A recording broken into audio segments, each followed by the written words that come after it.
Guys, the NFL releases its top 100 players list every year in anticipation for the upcoming season. This particular list is voted on by the players. This is a players voting for players.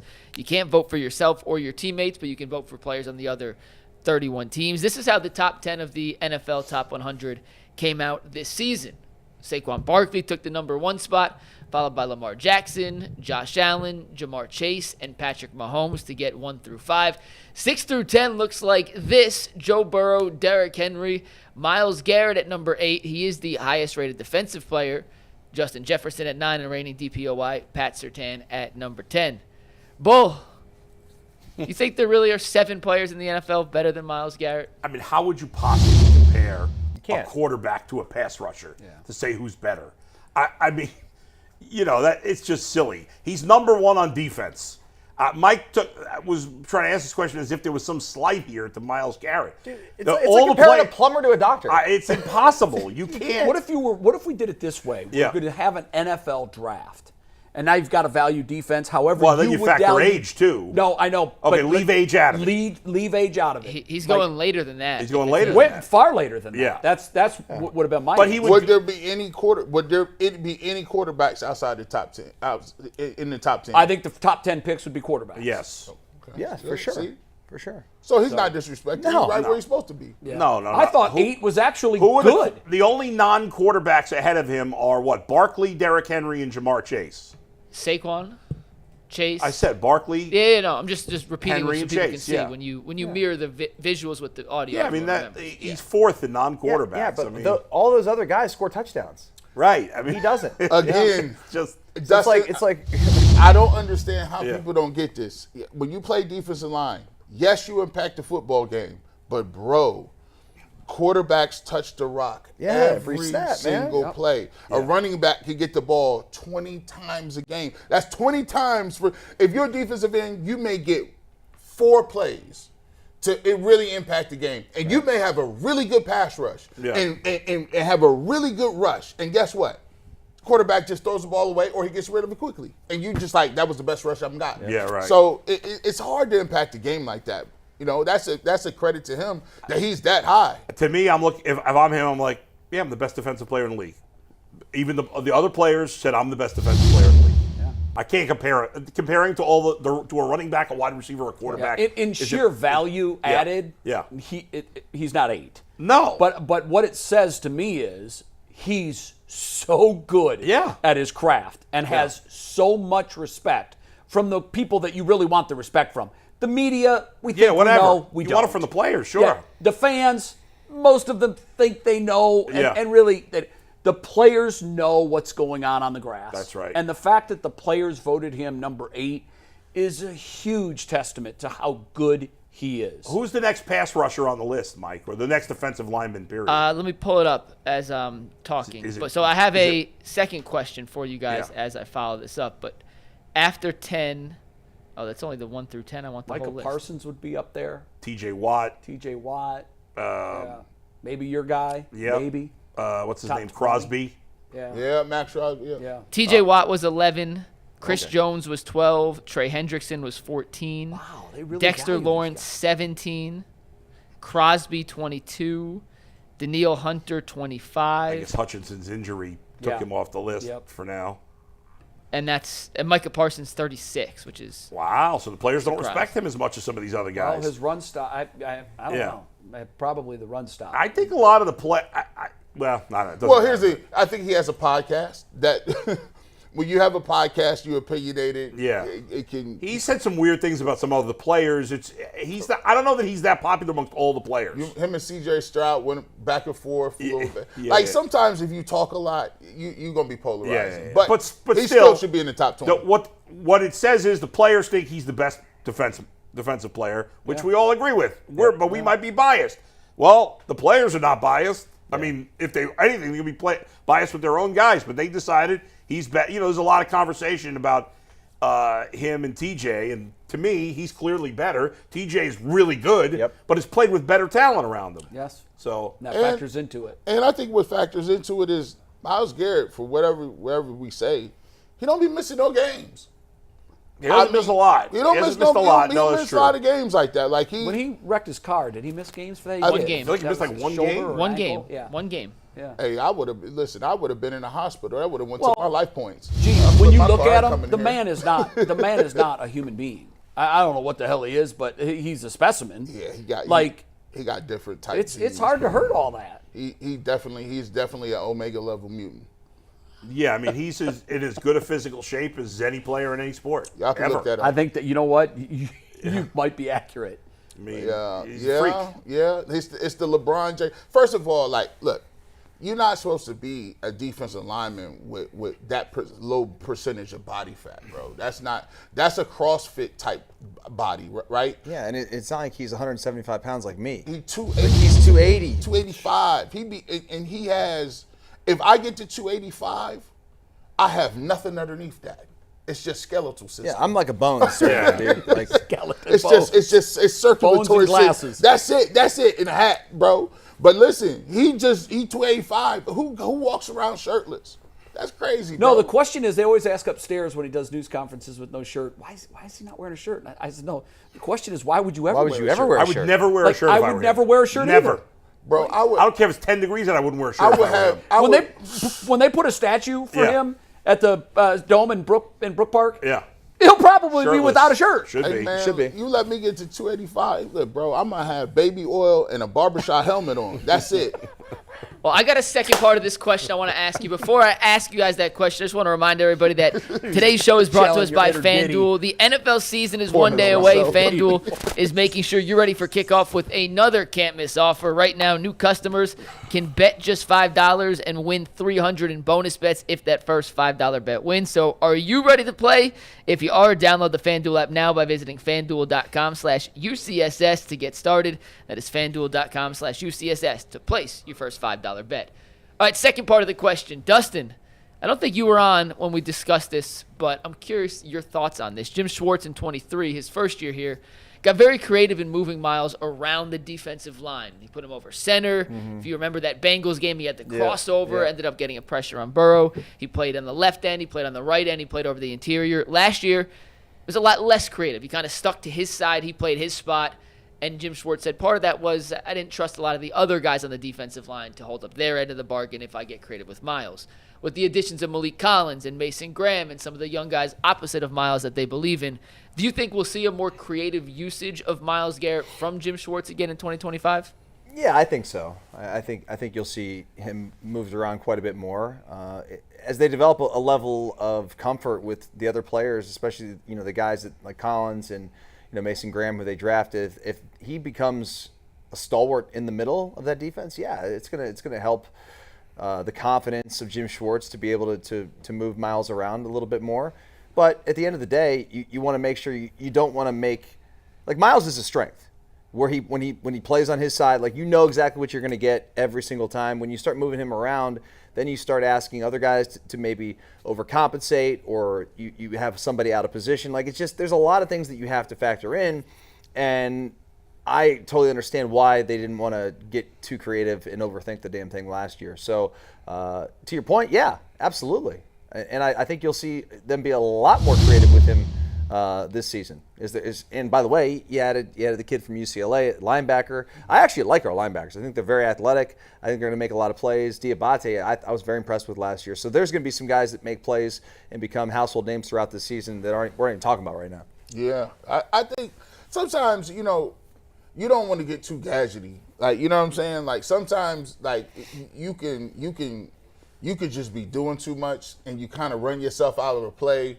You can have him playing linebacker and standing up, and then they gas you on a run play where he would have been at. Sometimes when you got a player that's just that good, a lot of coaches like Jim Schwartz is going to say, listen, he's better than the guy in front of him. Let's not complicate things. Get up there and beat him off the ball, and let's get to the quarterback.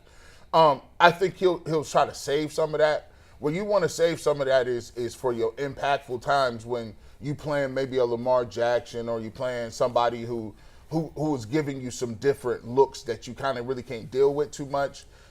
You can then move them around and try to throw it as a wrinkle. But sometimes, with great players, you just want to get LeBron the ball. He'll figure it out. So I think that we'll do that a little more than anything. Like Dustin said, I think it really just helps the other guys. If you're a Mason Graham and you playing next to Myles Garrett, you got to know you ain't never getting doubled. You got to eat then. If you ain't never getting doubled, if you the other end, whether it's Isaiah McGuire or Alex Wright or JTS, you know they're not sliding the protection your way. So if it's a pass rush down, you got to hit your best move and get home, because that's the privilege of playing with Myles Garrett. We just need to find somebody to capitalize off of it. I want the slogan for this year's defense to be Unleash the Beast. I want to see, and I don't know if it's gadgets, gimmicks, exotic. Is there a difference between, I just want to see exotic blitzes. I want to see, here's what's missing from his resume. I think he can break the single season sack record. I honestly believe he can do it. He's built for it. He has put his compass on all-time greatness, because I think he realizes I'm not going to get a Super Bowl. So I want to go down as undeniably the best that's ever done it. I think he's already in that conversation. Oh, for sure. I think what rubber stamps him in that role is numbers. Collect those sacks. And I've seen us use him in vanilla ways before. Mm-hmm. But I was most excited about Myles Garrett when he was doing the. That was crazy. You didn't know where he was going. You didn't know what crazy. he was going to do. Unleash this guy. Didn't he have like 4 or 5 sacks against the Bears when he was doing that?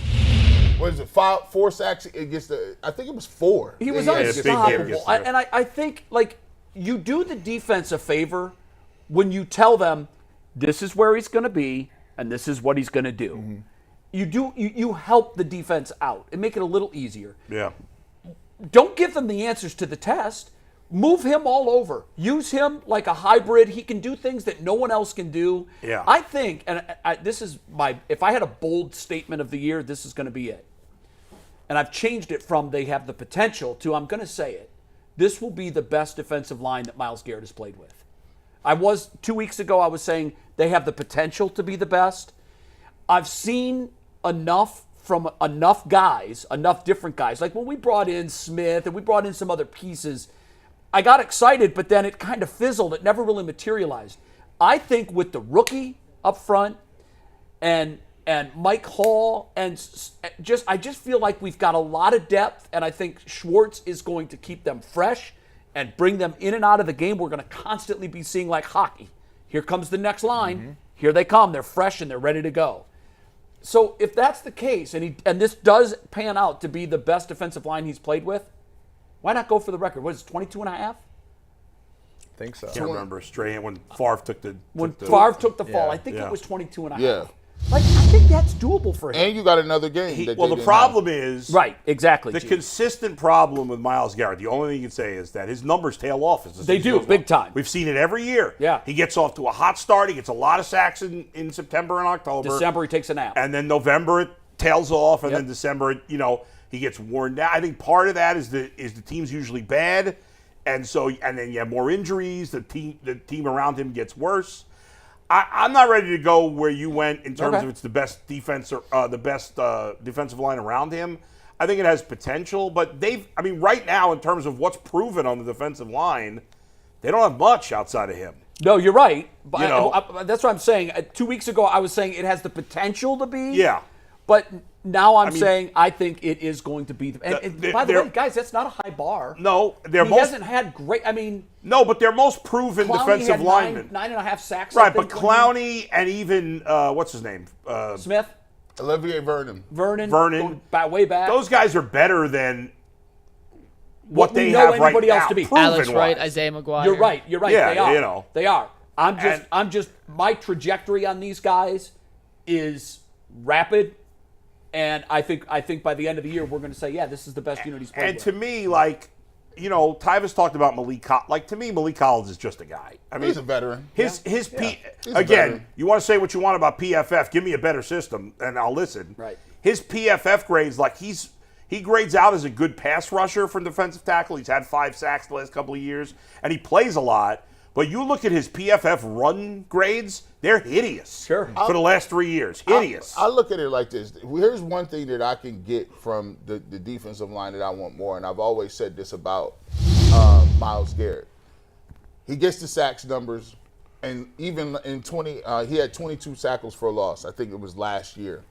But for me, I always felt he could be more disruptive in the run game. There's a 3-year stretch where J.J. Watt was just a monster. Like, when he gave you the sacks, but he also gave you the tackles for loss. The most tackles for loss in the NFL year, J.J. Watt in 2012 had 39 tackles for loss. Jeez. He had in 2014 29 tackles for loss. He had in 2015 he had 29 again. I think those include the sacks. No. And what's the name? don't? No. In the NFL, sacks do not count as tackle for loss. Okay. They're two different stats. All right. And when you couple those with So the when sacks, you couple those with a person then giving you 10, 12 sacks that's on top 3 of times a game. Yeah. That's and in tackles for loss is devastating, because now you're saying, all right, well, you're competing on the run side of the game too. Like, that's a 2-3 yard loss on first down. That's crazy. I do think the Browns need to be more creative defensively. They were not last year. I didn't think Schwartz did a particularly good job last year. In his defense, the offense was so bad they didn't have much of an opportunity. We didn't notice it as much. Right. Because the offense was awful. I do think, I mean, there's a lot of hype for the defense, I feel like, from us locally and fans.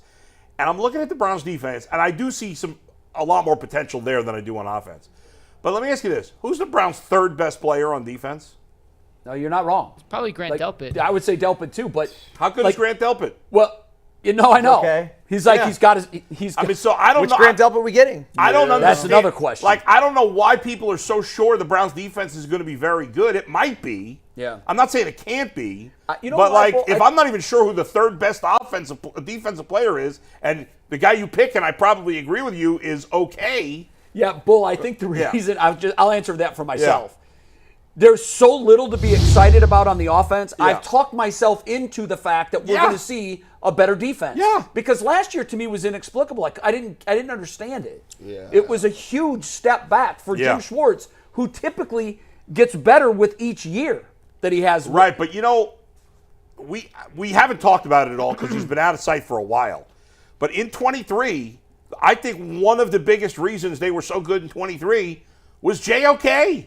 Yeah, good point. And I know we like this kid that they drafted, but he's a kid. Yeah. Hey, You know, I Is he mean, going to be as good as JOK was in 23? JOK, even if he is, it probably won't happen his first year. I mean, it might. Again, I'm not saying there's no chance. Yeah. He could be great. Graham could be great. Delpit, who I thought was on the right track before last year, could be. Maybe Newsome being back outside, he's really good. You know, maybe one of these other defensive ends finally develops and stays healthy. I think there's potential for the Browns defense to be very good, but I don't think it's a sure thing. There's a lot of people. I don't think it's a sure So, thing by any stretch. That year, you had Greg Newsome, who was a starting level corner, play inside. So that means you were really good in your 3-corner rotation. Mark Emerson was long. He had length. Had a great year Great that year. year that year he Yeah. came on. And then JOK, I'm telling you, like when the great light point by you, bulb Adam. came on, he was doing stuff you couldn't block him. Nope. He would run around people and be in the backfield, and before you know it, people was just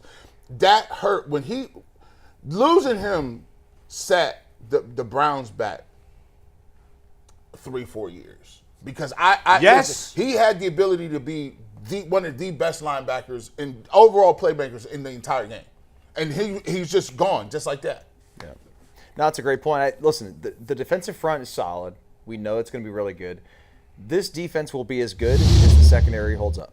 Yeah. I mean, if the secondary holds up and they start getting some turnovers and things like that, then it's going to be a good year. But if you know, great points by both of you guys. Your points about having Newsome on the inside. Well, no, he's on the outside now.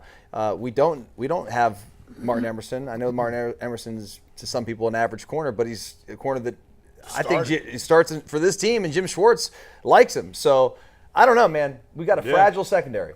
Yeah, and even, maybe this is not a big deal, and I'm drawing a blank on his name. Who was the veteran safety they had from Philly who was here a couple of years? Rodney McLeod.